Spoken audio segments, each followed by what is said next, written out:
All set. We're recording. I'm just squinting at the screen so I know how to understand it.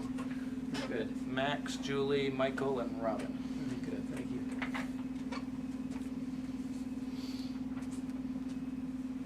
So, let's see.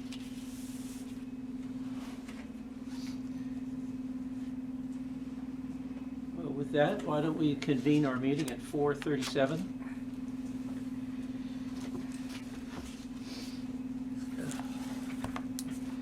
We have a quorum present with 5 folks attending remotely, and Patty, Mike, Jim, and myself here at the table.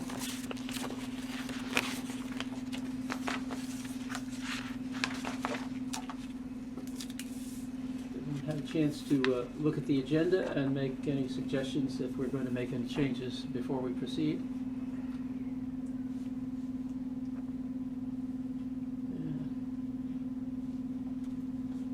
As a housekeeping matter, I want to remind us that Max is leaving us at 5 o'clock, Max? Yep. Okay, so we may look to you to make a minor adjustment for anything that you Sure. need to be reporting to us before you leave, okay? Okay. I trust you to speak up. I And think everything's fine unless there's something I need to screen share or anything. But I think we can go through the town updates rather quickly. that's fine. I will mention to you that we're going to have a brief conversation about possible subcommittees, and I'll need a comment from you, so we may jump into that at some point to expedite it, okay? I'll bring that up if the time seems to require it. We have some citizens present. Molly Raines from the newspaper. Hello. Hi, Conrad. Hi, Conrad. Welcome here. Nice to see you. I'm guessing you have something to do with Mr. Amica. Yes. It's my partner. Nice to meet you. Thank you for coming. If you've all read the minutes from the January 8th meeting, we'd like to approve them, but speak up if there are any amendments to them. They were lengthy and commendable. Thanks to Rebecca. Remarkable attention to detail. Yes. Yeah, really. Don't say anything in this committee you don't want to be have remembered. Yeah. Yeah. You take bribes though, right? She's gonna put that in there. Watch out. Nobody see anything? There's a lot of material. I'll make a motion to accept the minutes. Motion by Jim. I'll second it. Patty, second. In favor of accepting the minutes? Are they all ayes at home? I'll abstain because I arrived late. Thank you, Mike. Aye. Aye.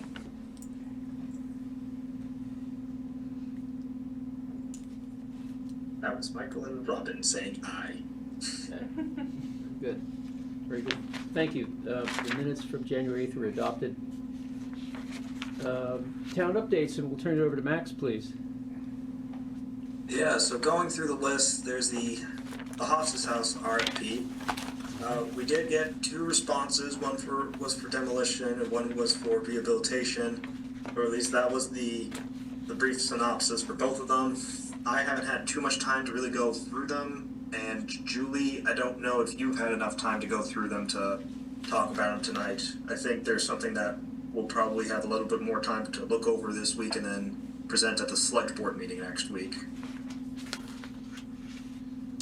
To the extent that you did get a look at them, what was being, I know we probably ought not be discussing the actual numerical values before they pass muster or vetted, but anything comment worthy about the scope of work for the rehab reuse? Well, both of them do involve the town cooperating a bit on at least the abatement. But and that was also noted in the rehab as well. That's really the common thing that I have from both of them. That's why I said I was probably going to be brief on the town updates, because I don't have too much for the RFP. And as I said, Julie I know is here, but I don't know if she's had time to review any of them either. But I think we're going to be able to at least look at them on Thursday and then report to the select board next week. That was one of my plans to do over the weekend, but I was under the weather. Yeah. What's the chronology or the time, the process here? Going to the select board with a recommendation or a report? Report is what I was thinking, just to say this is what the two are and this is what the select board can consider for both options. And then it will probably be something the select board's not going to decide that night, but probably think it over until their next meeting in late February. So at what point does this committee have any opportunity to review the content or make any suggestions, recommendations, comments? Probably at your next meeting. That seems fine to me. Everybody's okay, understanding that we'll have a vetted results from the RFP and that we'll be able to discuss them publicly next month. Yep. So the select board is not making a decision, they're just hearing your report, is that right? Right. It's just going to be, I guess, the first time Julie and I are going to be talking about the two items if we have time this week. Okay. And just one question on the rehab, is that keeping the building on site or moving it somewhere, or is that not, do you not know that? It would be keeping it on site. Okay. I'm sure there's a lot of detail to read from that proposal. Yeah. We're all scratching our heads. Yeah. Mm-hmm. Other than that, the other item I at least have was for the results of the select board advancements of the instructions and go ahead with Pine Tree Engineering. I presented it last month. I didn't have any additional comments from the select board beyond what was already asked for from the committee. It's been sent into Pine Tree and I think they're already out there and have been working on it since the select board vote actually. So hopefully we'll get that in the next month or so, or soon. I'm just gonna say soon.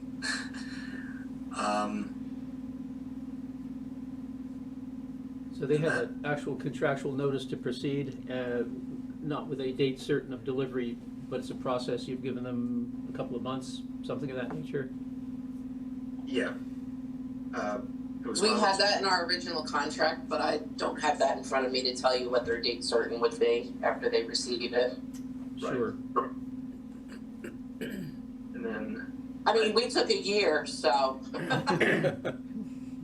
Fair enough.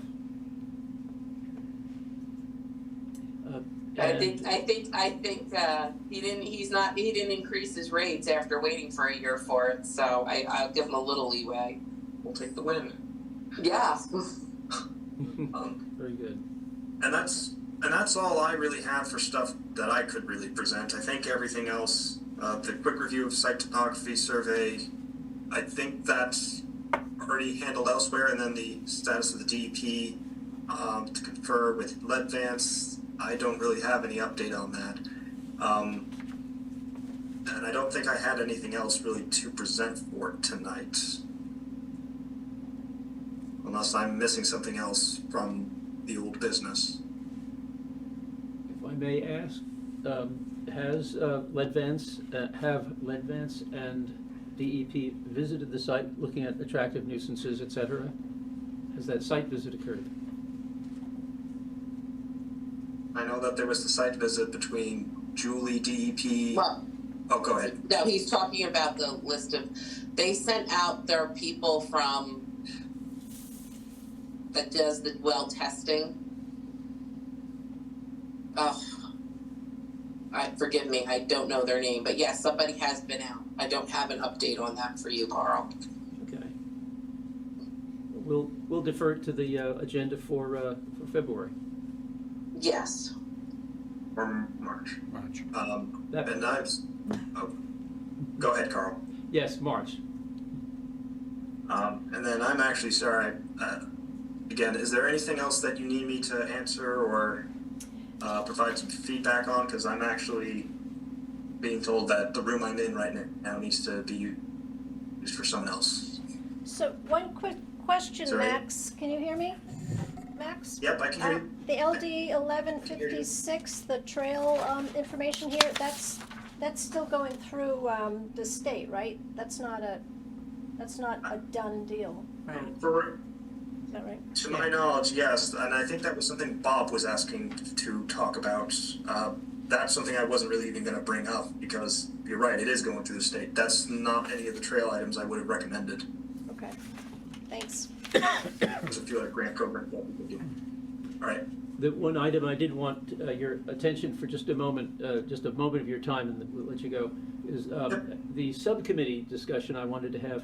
One of the things I was interested in having a subcommittee look at is our role, the committee's role in assisting you in grant preparation, materials for grants, Yep.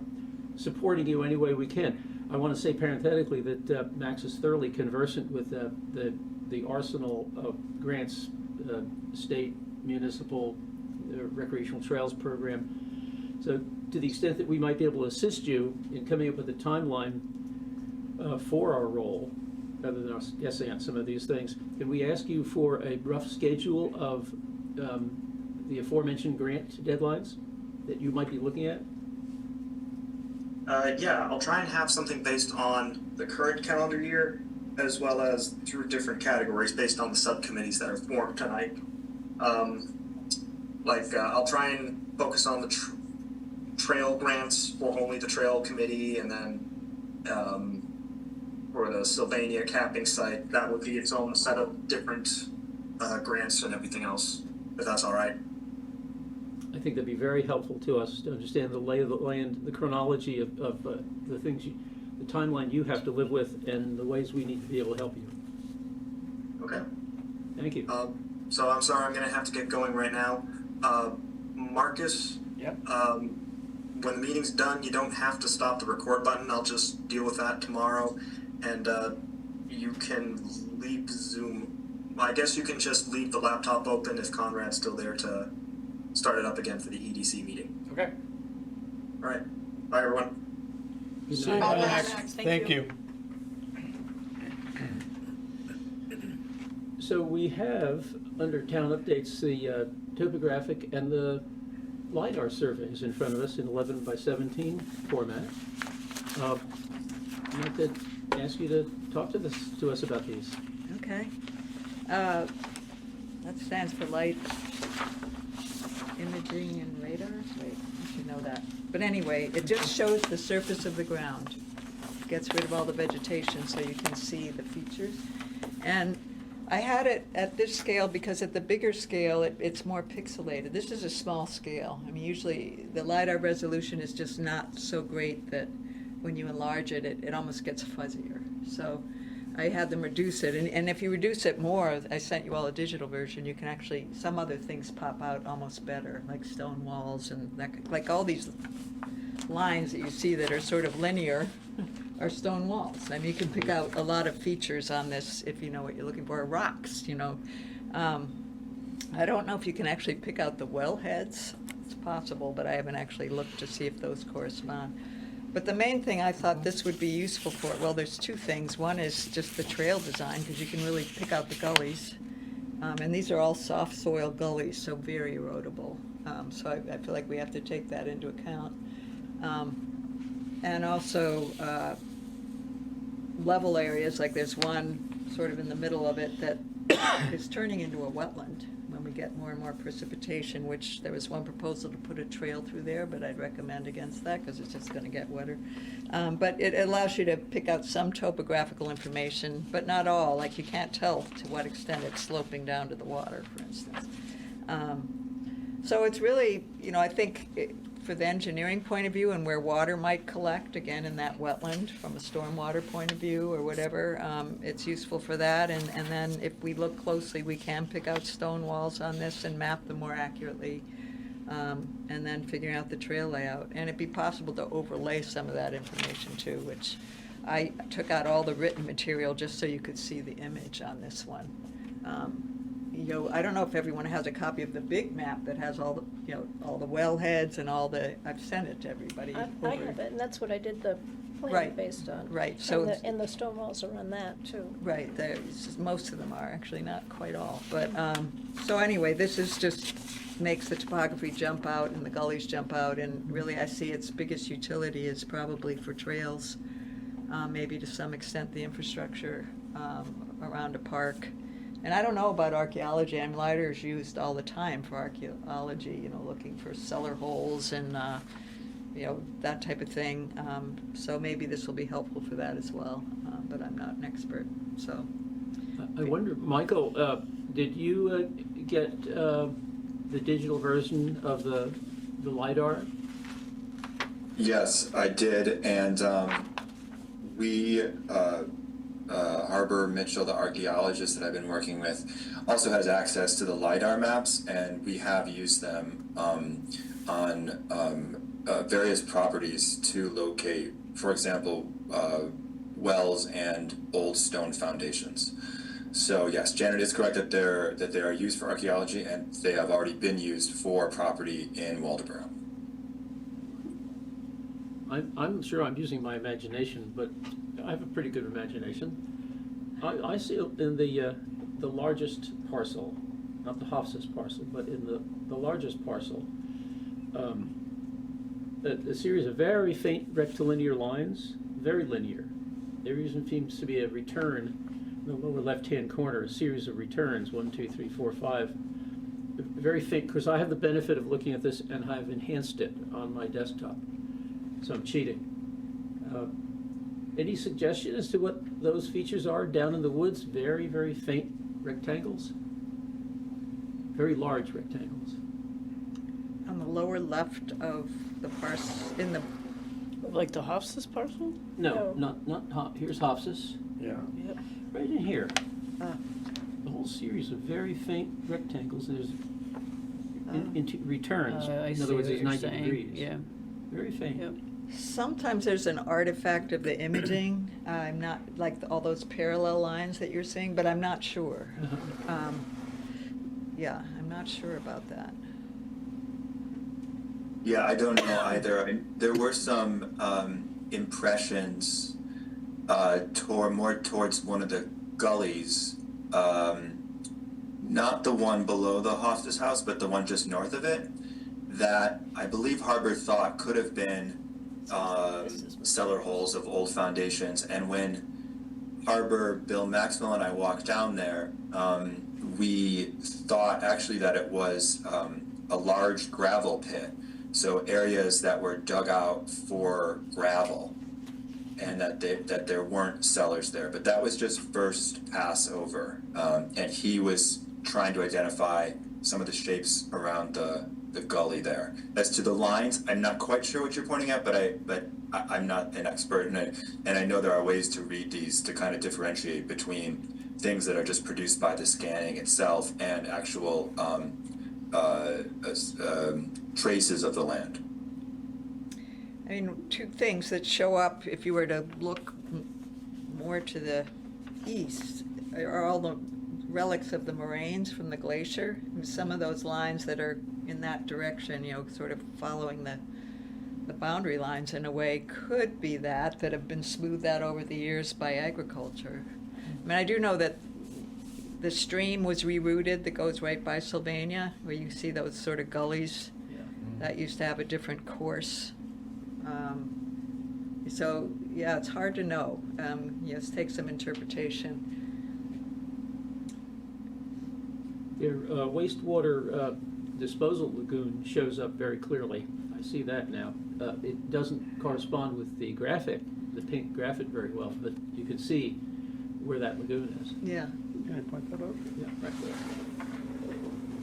That feature right there is the wastewater lagoon. The low flat area, Oh, okay, right there.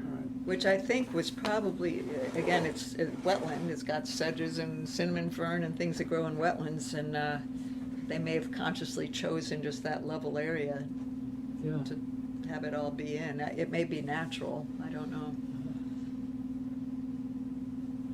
So, Michael, do you see this as being useful to you as you generate your thoughts? And we'll be hearing from you more later about cultural resources, archaeology. Sure, but I think that the harbor would be able to better translate the information and then me to interpret it along more historical lines. So there really needs to be another expert in reading these. I'm very, very new to reading LiDAR, but they have been useful to the archaeological explorations that we've been doing, definitely. Yeah, wonderful.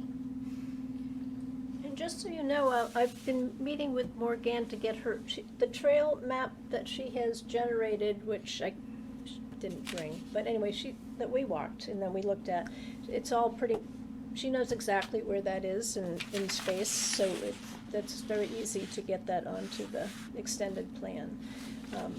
So we just still figuring out a little bit what the connections from the built environment to those trails, the best ones will be, whether there's 2 or there's 4 or 5 ways to get to the trail system. But so it's pretty. She works with this stuff all the time, and we're working on getting it so that that information is readily on the plan, the overall plan. Yeah, I understand that trail alignment that Morgan has come up with is a shapefile, so that it will go onto it will translate to a GPS. I can give her the shapefile of this if she wants to put the trail on this, if Could. that would be useful. Yep, but she can also create these. Yeah. Yeah. All I have is my orienteering Avenza map, and it, you can stumble around, but it really isn't very useful. Within 30 feet, I guess, is the working up the satellites, but pretty close, especially when we look at the topographical map. Mhm. Yeah, very useful. Julie, will you be able to provide these next month in a 24 by 40 by 36 foot scale? So I sent the files that I have on that to the printer and they get too pixelated. The LiDAR will be very pixelated. Oh, okay. Yeah, Which but is- the actual map that we sent them from the file, from the digital file, when she tried to blow it up to the big version, it got too pixelated.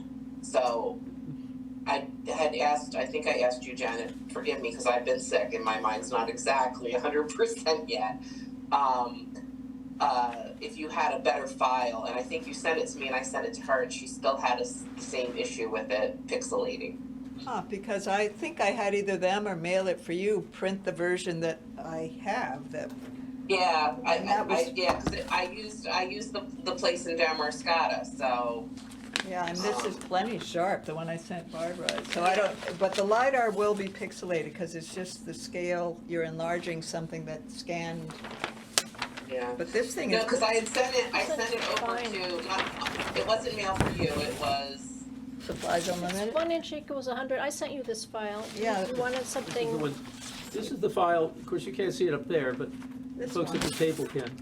The tempos. What's wrong? I just touched the wrong screen. Sorry.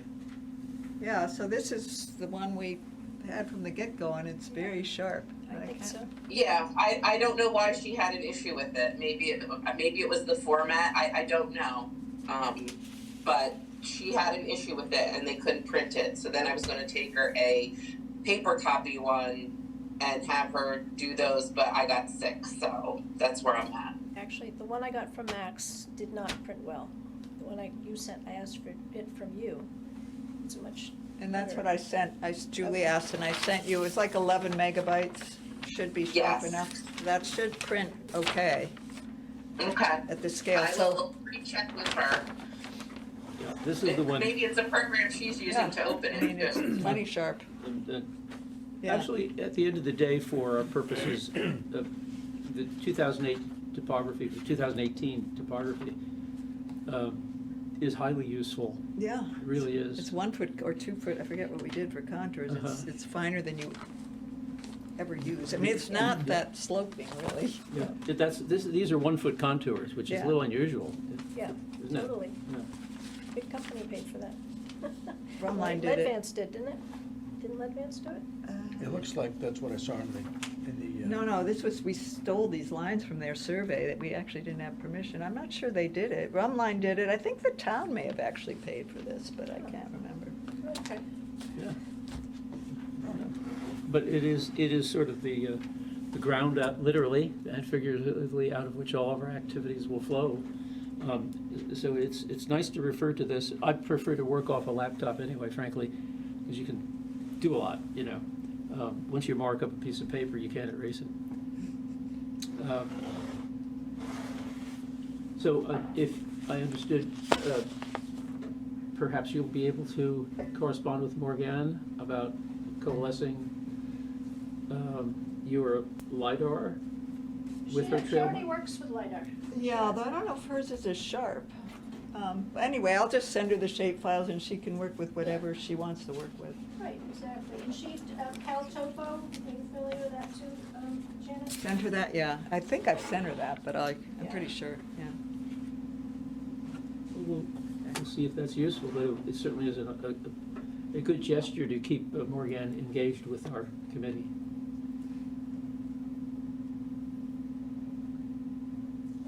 Okay. She gets pulled in a lot of directions. What's that? What? She gets pulled in a lot of I know directions. she does. She does. Let's see. So what else is going on? Michael, I think you're up on deck if you care to talk to us for a while about the material you sent us and about history of the site. Sure, I'd be happy to. I'm just getting my bearings on the history of the site, and so I'm interested in all time periods, 20th, 19th, 18th, and earlier. And part of getting my bearings is figuring out what sources we have, what's at the Historical Society, what's been written down, what's been just passed down by word of mouth. And so it's a lot of sifting at this stage just to see what do we have to work with. But I did put together some notes, and so I'll speak for about 10 minutes or so on the overview that is coming into view for me. So just to begin, I would start by saying that my guiding question for the history as it relates to this site would be, what story about Waldoboro and the people who live here do we want to tell with the design and use of this site? So what associations and images do we want to conjure and begin cultivating in visitors by how they encounter whatever they encounter and do at the site, at the park, etc. And as I was writing these up, I realized that the area, in my understanding, is a convergence point. It contains many crossing points. And it occurred to me that crossings and convergence might be a good sort of working theme to make sense of this history as it relates to the park's design and attributes, crossings and convergence. So if you stand on the concrete pad and you look toward the water, to the left, a couple of lots, you have the location of the first main ferry landing. So you have a sort of a point of Waldoboro's beginnings. And then to the right, a couple of lots, you basically get to the beginning of what became the shipyards, which was a sign of Waldoboro's economic heights in the 19th century. So the Sylvania lot is kind of in the middle of that, interestingly. Now, before that later development, in the later 19th century, you have all these original lots of the German settlers, which included the Sylvania land. And the Sylvania land was the lot of Philip Rominger. And I mention him because, as Jasper Stahl writes in his history, and he makes this point that, contrary to popular belief, Conrad Heyer is not the first white settler born in what became Waldoboro. Stahl writes, quote, "The first birth in the settlement that is a matter of historical record was that of Philippine Elizabeth Rominger, a daughter of Philip Rominger. She was probably born in her father's cabin on the waterfront of his farm, which was a frontage of 25 rods on lot number 14, the lot next above the northern line of the C.H. Lilly farm, now the residence of Ralph Hofsis. Her birth occurred September 29, 1743, and she most certainly was but one of many. End quote. And Hire's birth date is cited as 1749 or 53. So he finds 1743 on the site of what became Sylvania, the first quote-unquote white settler born in Waldoboro. Okay, so we have the first white, in quotes, recorded birth on the site of Sylvania, and to a family of settlers who actually did not stay ultimately, but left for North Carolina with the Moravians, I believe because of the harsh circumstances of life in Waldoboro, among other reasons. But soon after, that same plot of land, the concrete slabs, became the site of the epitome of upper-class life in town. Now, we normally associate this sort of upper-class, moneyed population of the town with the bigger houses on Main Street. But this area, where Sylvania was, offered, let's say, more land to show off a house. And Stahl calls those who settled here, quote, traditional landed gentry, end quote. And he's basically describing the estate of Dr. Benjamin Brown. Dr. Benjamin Brown is who built his very large house on the site of what became Sylvania. And Stahl, in description of the house, he says, and it was a house that was later owned and occupied by Governor Marble. He says it was a long story-and-a-half structure, much like 2 or 3 Cape Cod cottages joined into one, with large barns adjacent, and with the lawn and roadside shaded by stately elms and sturdy oaks. Okay, this is the exact site of the factory. Here lived the doctor and congressman, because Benjamin Brown actually served in the U.S. Congress. Here he lived with his family, and Stahl writes, he lived with 2 slaves. And here in 1802, he entertained his old friend, President John Adams. Now, I would add that Brown was the surgeon on the ship that took John Adams to Paris as envoy to France in the 1770s. That's how they first met. Okay, there's a lot more to say about Brown and Brown's role in Waldoboro's history, but I just want to keep it a focus on the physical surrounds right now, and say that Benjamin Brown in 1800 wanted to inoculate people against smallpox, and the town initially said no, that vaccines would spread smallpox. But the town then relented and allowed him to build a hospital for the purpose on the hill across the street from his estate, which he did, and that was up Stahl Farm Road toward the Scott Blueberry Fields. I also want to note that the fact that Stahl says Brown had 2 slaves is not surprising. Many of the town's ruling men, such as Benjamin Brown at the time, were not anti-slavery, certainly not in any meaningful way. It was a group, actually, that would eventually entertain soon-to-be president of the Confederacy, Jefferson Davis, who passed through Waldoboro in 1858. So that would be like 2 years before the Civil War. Yeah, there was diversity here. Stahl also writes, and I've mentioned this before, about the Underground Railroad passing through town. Now, whether these escaping slaves crossed at the old ferry landing or somewhere else along the shore just north, it was certainly between that ferry landing and the Hoss's house, and it was also somewhere between there where they then crossed the fields toward, and then Stahl is definite about this, the house that Stahl was then living in, which was at that point owned by a Cole, and there the slaves spent the night. So, I mean, back to this idea of crossings and convergences, you have different ideologies operative around slavery, slaves living where Sylvania was, slaves escaping across the street from Sylvania. I also just want to note that, tracking the Underground Railroad is dicey business because it's not something that was recorded in any like serious way. The fact that Stahl says they stayed in his house is pretty interesting, but one thing that I do want to do is consult Stahl's papers. Apparently he has a very large collection of personal papers that are at the University of Maine, and I think this is an absolute wonderful resource. This is basically the research behind everything that we know about Waldoboro that went into his history. And what did he leave out and why, and what other notes did he make? Okay, now I just wanted to mention a few other things. In 1850, Captain Andrew Storer. Captain Andrew Storer is the one who built what we call the Hofstas House. There would be multiple owners between him and Ralph Hofstas, but it is Storer's vision that we see today.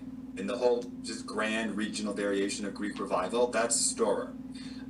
So I'm really wanting to know more about him. He was a sea captain. He traveled around the world. Stahl writes that he was, quote, one of the flamboyant figures of the town, noisy, unpredictable, and with a well-developed sense of showmanship. For example, hand mowing by the roadside at sunrise in the haying season with small regard for the conventions of clothes, end quote. One more thing we know about Storer actually illuminates the walk that I mentioned, I think last meeting, that I went on with Harbor and Bill, that we walked down and we found to the shore behind the Hofstas House, and we found that kind of road or path that was buttressed by chiseled boulders placed in a row. Well, afterwards, when I was reading Stahl's history, I found that he says, Stahl writes, that there were 25 fish weirs along the shore from South Waldoboro to the head of tide, and that Captain Andrew Storer had a weir off his shore that was called, quote, the Old Standard. And in the year 1872, this weir netted the operators, him, $13,000. Apparently, it was the most successful fish weir along the line there. So the stone path we were seeing by the shore was most likely servicing or a part of the structure of these fish weirs. It was a way to get from one to the other, or maybe haul the catch to a point up or down the river. And we were also seeing these wood pieces in the mud that could have actually been remnants of the weirs themselves. But that the boulder road that we walked is in the exact location of this system of weirs from the 19th century. And the road, that road, so to speak, stopped along the shore just before where the shipyards began. And that stop, and we saw that, you could see it walking down there. That stopping point is actually crucial, and it corresponds roughly with the north end of the Sylvania lot. And it's crucial because it's the division line between industries of the time. And so what Stahl writes is that, quote, the operation of the weir industry led to conflict with the shipbuilders. For the weirs extended from the shore to the channel, and they tended to divert all debris into the channel and thus obstruct the passage of shipping. And since the shipbuilders were the more powerful interest, the shipbuilders succeeded in getting a bill through the legislature in 1875 for the, quote, protection of the river. And under its provisions, all fish weirs were prohibited on the river north of Hollis Point. So it's an interesting dynamics, illuminating relationships through different industries at the time, right next to each other on the river. So again, more examples of convergence and crossing points, people crossing the river to go to work as well, which I mentioned before. They could have come across at any point. And I also just want to end by saying, you know, there were these associations with the Hofstas House, that there was a barge right below it, and that the house was a tavern. I have not been able to source either of those at all. So I think that's important that we don't continue saying that, because I don't find any indication of that other than people just telling each other that's the case. But everything else I've said kind of fits into what maybe people then started referring to a barge, you know, at that point. There was a lot of action along the river. And I did also want to say that I talked with Norma Dodge, and Keith Hofstas, who both grew up in the Hofstas house, there were four of the kids. I wasn't able to reach Russell before I left for Berlin, and unfortunately Richard Hofstas died just a month ago. Keith told me about finding an old foundation on the property not far from the house, where the house is. And then I today was finding that in Miller's History of Waldoboro, there is a mention that there was a garrison constructed on what became Storer's land. I'll just end there, and you know I sent an email out about then the whole Sylvania history, which is fascinating, and I'd love to talk about that more. But at this point, I would just sort of reiterate what I sent out over the email about how unique it was for the citizens of the town to get together and build an empty factory and then find someone to fill it, and how successful of a business venture that was at the time. Michael, And that there are Michael, definitely ways. We have a question from Robin Kerber, if she's still there. Sorry, no, Matt was just trying to get into the Zoom, but he has, I guess he can't join us now, so never mind. Okay, sorry about that. Okay, well, that was it. I was just going to end really with that, and just to say that I think all of these histories we could think about ways of bringing to people's attention, either on the site or with literature about the site, and including the Sylvania history. You know, there's a part behind at the back of the lot, you know, leading towards the path, the trails, excuse me, that goes through, you know, the remains of these buildings. And it might be at that point where you can talk about the very interesting history of Sylvania, of good and bad, you know, and complicated history. So, yeah, that's all I have for now, but I think it's a good overview of where my thoughts are. A remarkable story. Yeah, thank you. Wow. You should have seen the eyebrows about the generous abuse of little clothing Sunday mornings. I do want to quickly chime in that Matt and we live in the storehouse, which is the abutting property that Augustus Store built for his wife originally. And when we first moved in, we got really excited about digging up the history, found that amazing quote about him often being mostly clothesless, running around in his beaver hat and yelling at people. And we have so many inside jokes about the pantsless ghost in our home that we haven't met yet, but it's a great passage. And thank you so much, Mike. That history was just awesome, and we're excited to talk to you more about what we've uncovered too. Great, that's wonderful to hear. Absolutely wonderful. Wow. Well, you haven't disappointed us, Michael. That was remarkable. Yeah. Michael, could you, on one of these maps, like even the LiDAR map, make a note or the where these possible ferry locations were? Just, you know, a star marking the spot from what you can tell? I think that the first main town ferry is too far south, and then that would appear on the map as it's cut right now. But we can easily put together a larger one, because it's about 2 or 3 property lots south of the southern line of the Hostas House. Okay. Or even where you're seeing this line of cut stones would be interesting too, to get on paper. Of what? The line of cut stones that you. That's literally along the shoreline. You have to go. It's like at the water. Of So Sylvania. it follows the water line Of our lot. Oh, of the Sylvania lot. Correct. Okay. I'm curious about the weirs. Fish weirs, or Native Americans wove all sorts of interesting ephemeral fish weirs. These must have been fairly permanent structures with pilings and fairly durable, and therefore would there be any archaeological evidence of that stuff left? Yeah, I possibly we saw some of the pilings. There was some stuff sticking out of the water that corresponded to, you know, this roadway, so to speak. I mean, but it was the first time we were down there, and then I put together this idea that it could have been the weirs after we got back. So, you know, we never returned to then think about them together, that information with the actual materiality of what we encountered. But I believe that you would probably find some remains of the actual structures, definitely. And in fact, I'm now remembering, Barbara, that I think on the LiDAR map, if you look, I'm just trying to pull it up here, if you look at the shoreline, almost positive, maybe it was Harbor's like blown up version, but that there was a very slight like double line near the shore that was, you wouldn't know as anything, you just think it's part of the shore unless you had been down there, that it could have been actually picking up a line of rocks alongside the natural shoreline.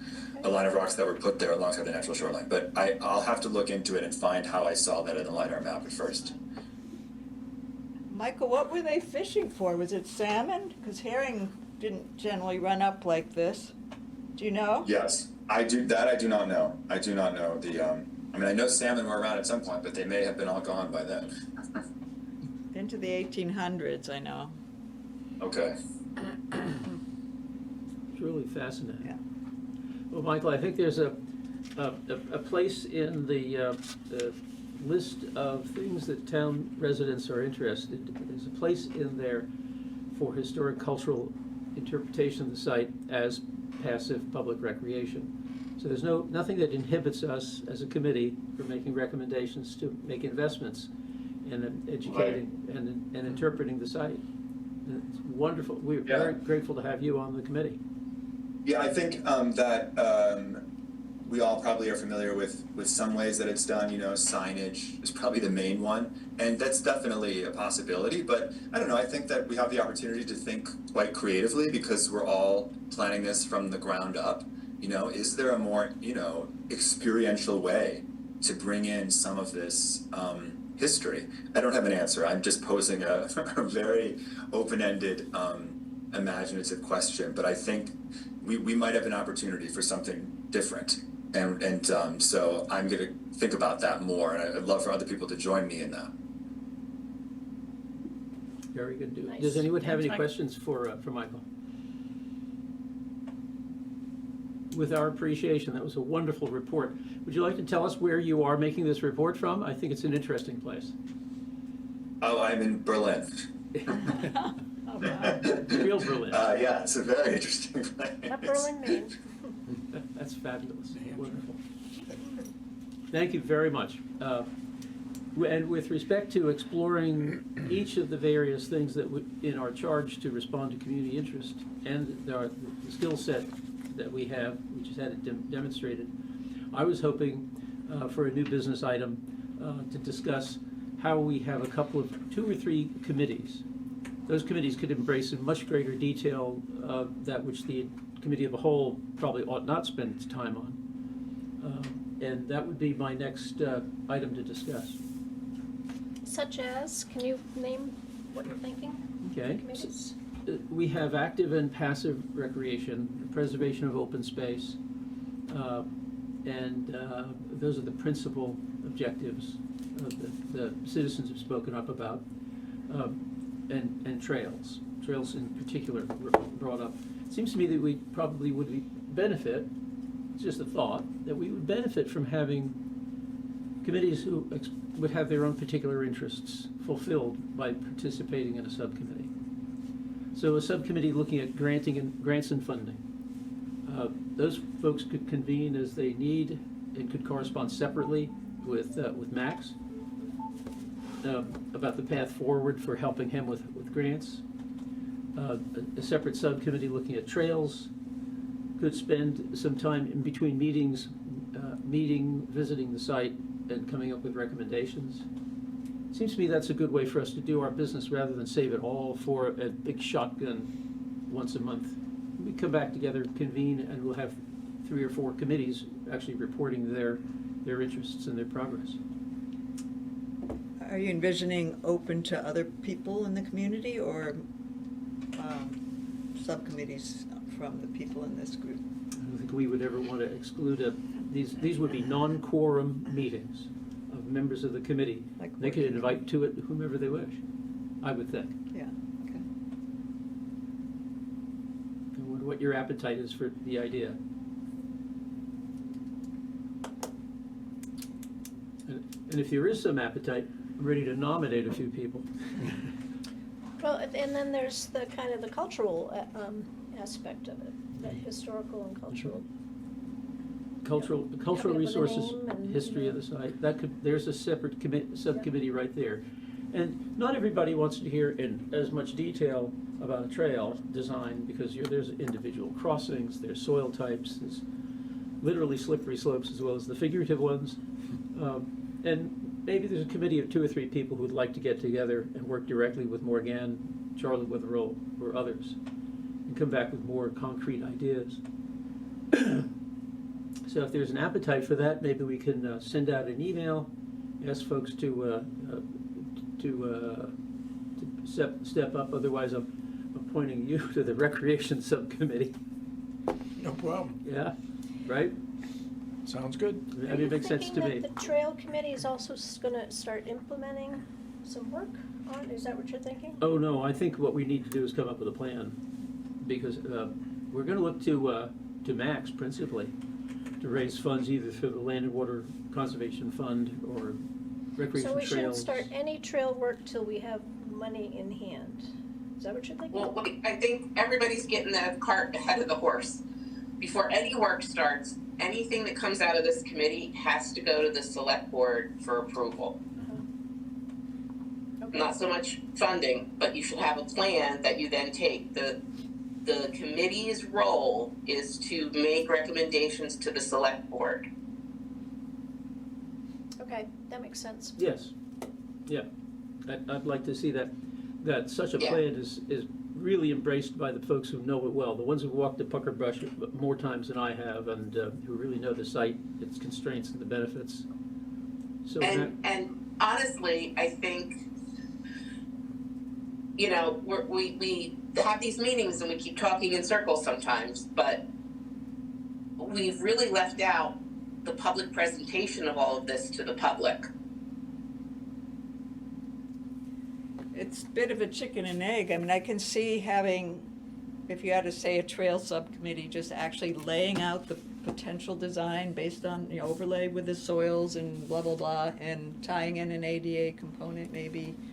But just having something to show at a presentation, but not go Right. beyond that. So I can see, or the cultural, you know, if Michael has ideas of how we might want to present it, and do they really want us to pursue the history, which I'm sure they will, but, you know, so I could see us taking it one next step to actually have, like you did, you know, with a park design, something to put out in front of people to react to, and then have a public meeting to come. We have to have a public meeting Yep. to make sure that we're keeping the public in mind. Yep. Because we can't lose sight of what they voted on and then come up with, I just wanna make sure they're included. I don't want us to forget that we have to answer to the public, and that's an important part of this. And to Yeah. describe the full thing, we need to know what is actually gonna happen with Hofs's. Does it stay, does it go, that kind of thing, and also feedback from the engineering plan, right, before we can develop our final schematic to go in front of the I public. So we've got some things to do first. We've got some things to do before we start doing anything actually at the site, and I just wanted to remind everybody of that. Okay, I'm putting my clippers away. And I will say that so far, I don't see anything that we've done that isn't in keeping with what the public voted on. I mean, that was like a straw vote, and the presentation is when we sort of really vet that a little bit. It was pretty general, and we're still talking in those sort of generalities, so it seems like after we get the couple more pieces of information on the Hofstas House and the engineering plan and DEP's approval of everything, I guess, then we have the public presentation. Right. So there's no way it's gonna happen before the summer, sounds like, No, right? no, I wouldn't think. You know, we have a lot of things that have to settle out before that. But is this the same kind of meeting that we would typically in highways call a working public forum, in which draft ideas are presented around a room and people have time to interact and talk, and then there's a public record? Is that what we're talking about, Julie?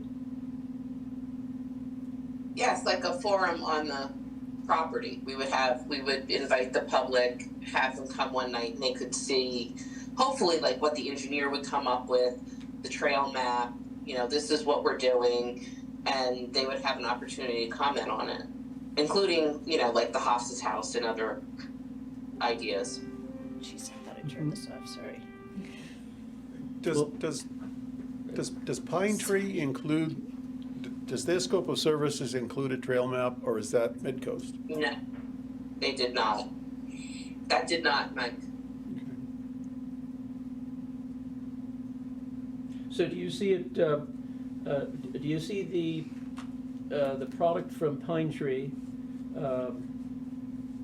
and a series of deliverables like recommendations for the actual footprint of active recreation, trails, historic cultural resources? You see all of that coming together potentially at one public hearing, possibly forum this fall? Is that where you think we might be headed? I think we have to have a forum. I don't know necessarily how in depth you have to get, but I think the public should. I think once we have the concept plan from the engineer, I think we need to have some type of public engagement because, you know, we're going to be asking the public to pay for some of that, even if we get grants. So I think we need their buy-in. You know, they might have ideas too about what should be happening, and I think we need to encourage that. That's all. Mm-hmm. Well, that to quote you momentarily ago, Janet, the chicken and the egg. We do need to proceed with our concepts and our recommendations. Right. We need to pin those things down, get on our 24 by 36s, and that's the content to it that we will present to the public. Right. Mm-hmm. Well, I would personally like to see at least these three committees that we see inherent in what the public has asked for and inherent in our skills and the opportunities at the site. A cultural resource committee that comes up with recommendations essentially for that public forum deliverable. The recreation plan based on the engineering study, which is going to limit us or give us opportunity, and a trails subcommittee who come up with a actual set of starting points and, you know, actual trail alignment, and you've got 4 deliverables to take to the public. I do think we'll have to interact, like the trail and cultural piece, that could influence the trails to some extent. So, you know, before it goes to the public, we all synthesize or. Well, we won't do 4 different things around the room, it'll be on one.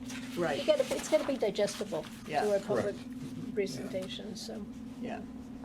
Now, So I've been at integrating highway- all those. I've yeah. been at highway working groups where there have been as many as 17 alternatives in the analysis of alternatives, and you're bewildered by the end and Totally. looking at them all.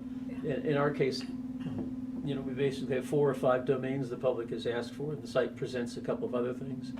This is not going to be that complicated as far as what we present, I don't think. But we're going to have to come up with an attractive format to show folks what we're thinking. Of course, that's going to start the clock on funding because Max can't very well go out and look for a grant before it's part of an approved public park design. Is that correct, Julie? And select board. And select board too. Yeah. I like the idea of shooting for the fall, early fall, you know, for us to get all these pieces for the forum. Uh-huh. I mean, if we can, that seems doable to me, I think so, I hope. yeah. If the engineering can come through. Yeah. Right, that's the key. Yeah. You don't foresee any problems with the engineering? They haven't mentioned anything about, what, you know, no one said, what are you guys, crazy? We haven't had any of that? I haven't, they were out there, I know, looking at the site, doing their engineering portion of it. I haven't heard anything from them that they said there was anything crazy. I just want to reiterate, he literally just got it. He was at the meeting in January a year ago. So I just don't want anybody to think that the engineer is dragging his feet or hasn't done something. That's not why we don't have a plan. No one has that impression here. Okay, We good. were Just all want to make that recognized. clear for everybody who's listening out in the public. Yeah. Yep. The process here then is that we're looking at a few months for engineering to come up with a capping plan. Much of that capping plan is going to influence our recreation, our trailheads, and any one of a number of other things. Certainly infrastructure is going to be solely based on what we can cover and what we can't cover because we can't dig. That's always there. So perhaps between now and the the March meeting, a few of us can correspond by email and decide who has an appetite for pursuing each individual aspect of a comprehensive site plan. Why don't we decide now, rather than go to emails? Because I think you probably know what you want to do, right? Yeah. I think we all probably know what we want to work on. And then I guess I thought you were saying that the subcommittees, instead of having the general meeting for the next month or two, is that what you meant, doing the Yeah. subcommittees as They would be well working as the? Here's my as- model. We have a HOFSIS subcommittee. Yep. And the outcome is what the outcome is, but the process was quite good. I personally enjoyed it, Patty. We met at the site, we talked about it, we became very thoroughly conversant with the resource. And the same kind of thing would happen in a small sub-quorum group of the committee over their individual But charter. you're saying meet as a subcommittee and then have the regular meeting next month? Yeah, yeah. You might meet as often as you like, you know, stop over at one of our establishments for lunch and talk about the resource, go visit the site, perform any research that, I thought I turned that off. I know, I did That's too. 3. Yeah, we'll just call the rest of you. It's you. What the heck? Sorry, I'm not used to that. We've got the same ring. What if you have to change it now? Okay, you guys are on the same committee. There you are. So I'll be on trails and Me too. whatever. That's my only area of expertise. Does anybody have any grant writing experience? Max. Or Max is the one that Or, does. doing estimates, or you're working with that kind of, coming up with project? Yeah, well, of course, I have that whole background, having built parks. Mhm. And I'll participate in any and all committees as the need or the use arises. Okay. Yeah. Okay. So, who's doing what? That was, I guess, is our question. Recreation. Recreation, Recreation. Marcus and myself, I guess. Anyone else? Geez, you think? How's the skating rink doing? It's on pause. Just waiting, trying to get some of that snow and ice out to get the new liner in. Chunky, The huh? weather's supposed to be nice this week, so hoping it'll The melt. lakes are good now. Is it, are they? Pamlico, yeah, and it's Crystal Pond, Forest Lake.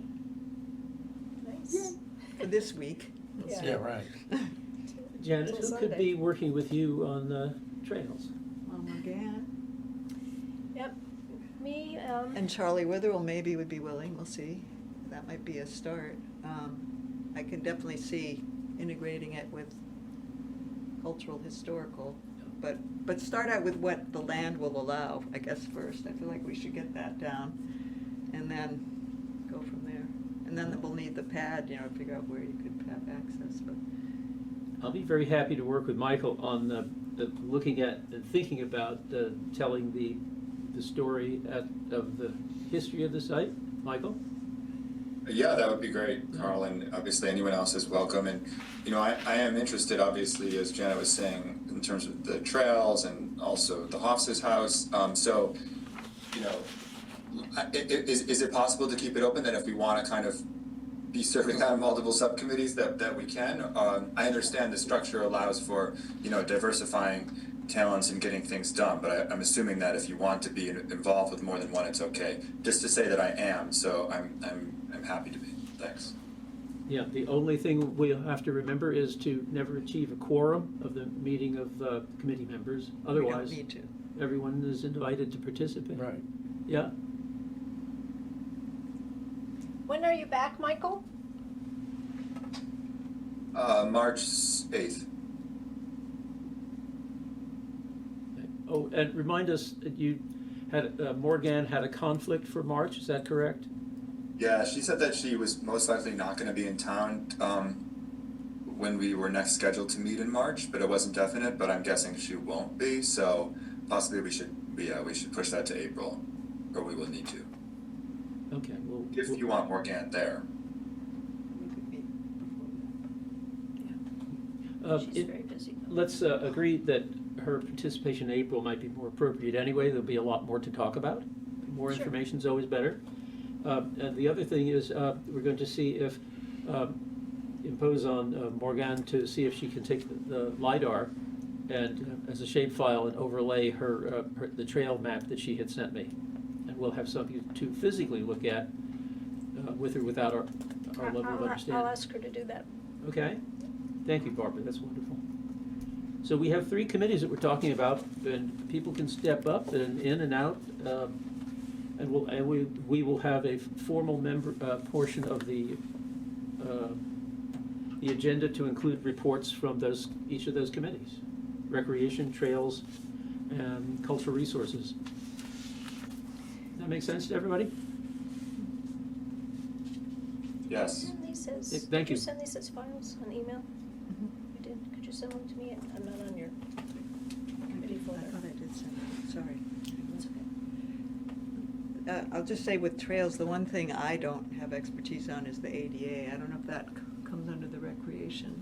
I don't have a lot of experience. Okay, with well, it, we'll but I can. fill in that gap as we can. Sounds like you have some. Morgane should know. Yeah. She might. And I I'm was, so sure. yeah, I was Probably certified. find that online. Yeah. I've had to look up ADA stuff for other purposes. And I can't do it officially, but I was certified as a Universal Trail and accessible protocol of the U.S. Forest Service, so I used to do that work for the department. And I don't think we need anybody certified to do that, and I can actually do a quick class in how to use the protocol. I've got the manual. There's not much to it. I think you should make a recommendation for the site rather than give us a class, because we already know we have limited possibilities on the site in terms of the grade, right? Mm-hmm. So why don't you make a recommendation about what would be a basic loop, perhaps, based on the topo? Does that make sense? To be able to tell the public that it's there as a Yeah, recreational loop of some kind? The trails, the draft trail map that Morgane has presently, I'm intuiting because I walked it a couple of times, but I don't know it that well.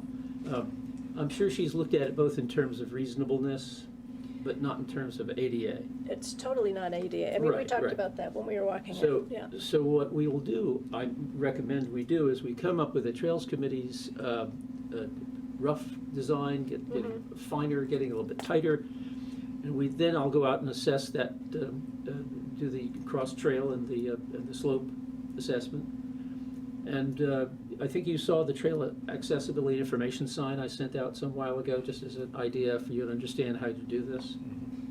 Because it's entirely possible to offer 2 kinds of experience. One, a segment, which is representative of the whole, which is ADA, with a sign that says 1,150 feet down the road, you gotta turn around and come back. That's one method. And another method is to overlap at a small portion and then create a short loop, Yeah. as long as it's representative.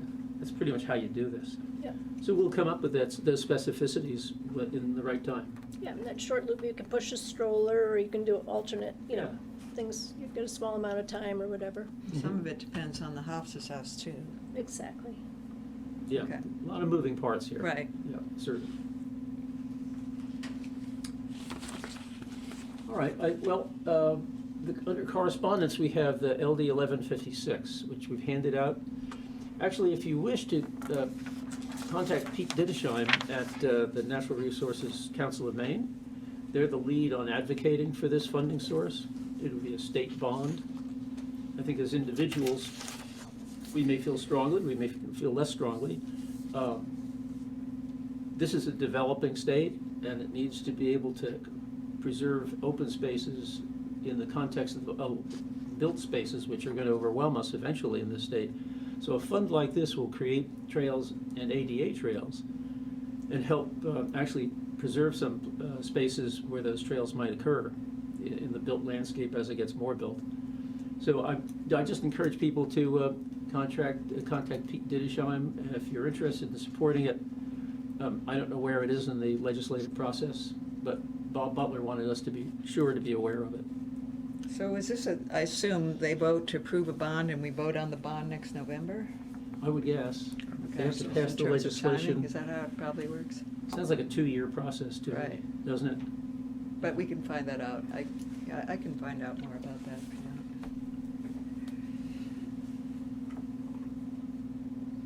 And of course, the recreational trails program our federal funds does exist, that is state funding, but like every form of, recreation funding, it's nowhere near enough. We don't require every person who builds a house to put $1,000 into an endowment for public trust resources. We just don't do that. We have to have these bond bills. We have to have external sources, federal and state. So this is a supplement to federal and other funding that does exist. We're at comments from the committee.